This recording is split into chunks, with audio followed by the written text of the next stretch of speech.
Район Ингушетии – это одно из самых часто посещаемых туристических мест не только в республике, но и во всей России. Чтобы своими глазами увидеть величие и красоту ингушских гор, сюда ежегодно приезжает более 10 тысяч туристов из разных уголков мира. Турпоток постоянно растет, поэтому важнейшая задача для руководства региона – это создание современных и качественных условий для гостей и жителей Ингушетии. Территория сегодня является заповедником Эрзи.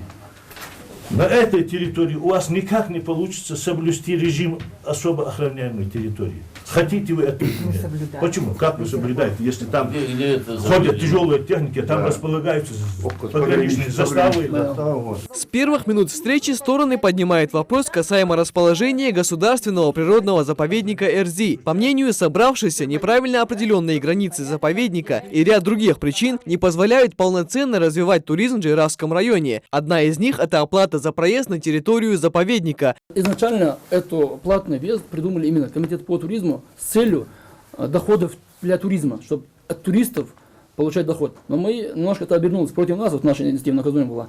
Сейчас мы получается, что от внутренних и от внешних туристов мы берем 100 рублей с человека. То есть приедет автобус, 100 звонков бывает ко мне сейчас, и бесплатно от туристов.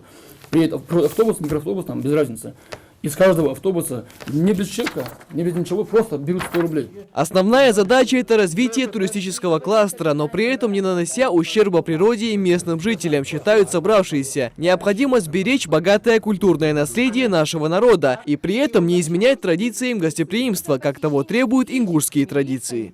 Туристы приезжают, местное население создает какую-то свою инфраструктуру, в том числе, да, вот, и общение, и поскольку это туризм в основном будет он такой этноэкологический туризм, поэтому вот очень важно, как район будет развиваться в социально-экономическом плане. Главный ключ к успешному развитию туристического кластера в регионе – это создание специальных зон для инвесторов, на которых они могут вести свой бизнес. Говоря иначе, спрос есть, но нет предложения. Второй аспект, который тормозит процесс, упирается в действующие ограничения на заповедной территории. Большая часть Джейравского района находится в заповеднике.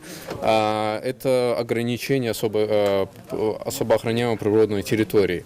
В этом ключе мы будем писать запросы в Министерство природы Российской Федерации.